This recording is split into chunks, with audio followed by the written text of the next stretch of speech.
LGBTQ समुदायासाठी असलेल्या trading ॲपचा वापर करून एका 30 वर्षीय बँक अधिकाऱ्यावर सामूहिक लैंगिक अत्याचार झाल्याची घटना अकोला येथे घडली आहे। आरोपींनी या तरुणाच्या खात्यात असलेले पैसे सुद्धा स्वतःच्या खात्यावर ट्रान्सफर केले होते। तसेच त्याला पैशांसाठी अजून धमक्या देणं सुरू होतं। अकोल्यातील हा बँक अधिकारी या आरोपींच्या जाळ्यात कसा फसला, त्याची फसवणूक कशी झाली, जाणून घेऊयात या व्हिडिओच्या माध्यमातून। नमस्कार, मी सनी आणि तुम्ही पाहताय दैनिक राज्य लोकतंत्र। पीडित तरुणाने त्याच्या मोबाईलमध्ये एक ॲप इन्स्टॉल केलं होतं। या ॲपद्वारे LGBTQ समुदायातील लोक एकमेकांशी संपर्क साधतात, चॅटिंग करतात, डेट करायला पार्टनर शोधतात। तसंच हा पीडित तरुण सुद्धा पार्टनर शोधत होता। ॲपच्या माध्यमातून मनीष नाईक या आरोपीसोबत संबंध तरुणाची ओळख झाली।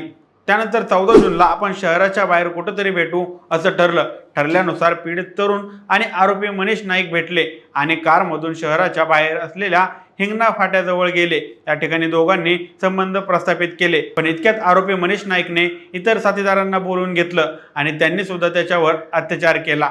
या घटनेचे व्हिडिओ देखील आहेत। तसेच तरुणाच्या अकाउंटमध्ये असलेले 80,000 रुपये स्वतःच्या खात्यावर ट्रान्सफर करून घेतले। घटनेचे व्हिडिओ रेकॉर्ड केलेले सोशल मीडियावर व्हायरल करण्याची धमकी देत आणखी पैशांची मागणी सुरू केली। भीतीपोटी या तरुणाने पोलिसांत तक्रार दिलेली नव्हती। वारंवार पैशांसाठी फोन येत असल्याने तरुणाला असहाय्य झालं। त्यामुळे पीडित तरुणाने 2 वर्षांपासून संबंधित पोलीस ठाणे गाठून तक्रार दिली।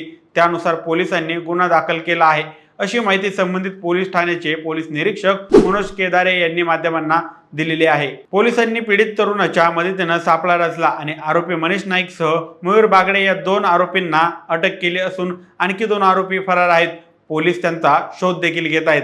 हे आरोपी LGBTQ समुदायातील नसल्याचं त्यांनी तपासादरम्यान सांगितलं आहे। त्यामुळे अशा फसवणुकीच्या हेतूने ते ॲपमध्ये घुसले होते। या आरोपींनी याआधी LGBTQ समाजातील एकाची फसवणूक केल्याचं तपासात समोर आलं। डेटिंग ॲपच्या माध्यमातून LGBTQ समुदायातील लोकांची फसवणूक होण्याची ही काही पहिलीच वेळ नाही। याआधी महाराष्ट्रासह देशात अशा घटना घडलेल्या आहेत। LGBTQ समुदायातील लोक वापरत असलेल्या डेटिंग ॲपच्या माध्यमातून नागपुरातील एका तरुणीसोबत 2022 मध्ये असाच प्रकार घडला होता। एका डेटिंग ॲपच्या माध्यमातून एका 19 वर्षीय तरुणाची आरोपीसोबत ओळख झाली होती।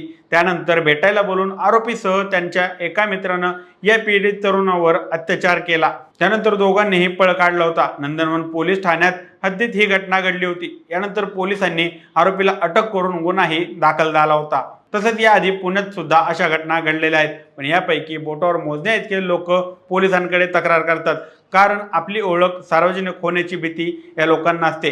त्यामुळे घटना घडतात तरी समोर येत नाहीत।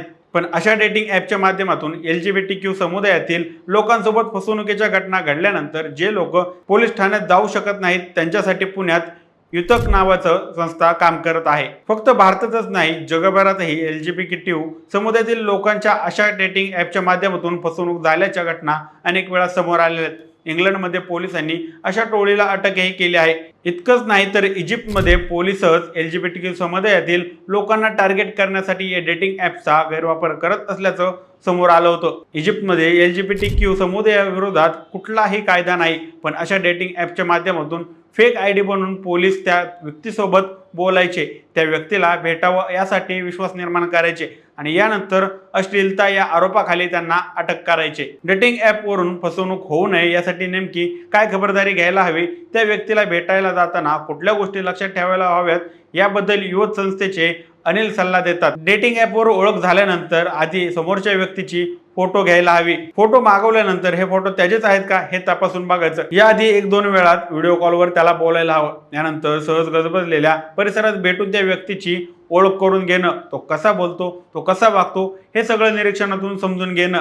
त्यानंतर एकदा खात्री पटली की त्या व्यक्तीला एकट्यात भेटू शकता, पण असं एकट्यात भेटायला जाताना सुद्धा त्या व्यक्तीचा फोटो, जागा, नंबर हे सगळं आपल्या जवळच्या मित्रासोबत शेअर करावं, जेणेकरून अशी काही घटना घडल्या तर त्या व्यक्तीला तुम्ही कुठे आहात हे माहिती असेल। अनेकदा गुन्हेगारांची संपूर्ण टीम मिळून अशा प्रकारचे सापळे रचले जातात।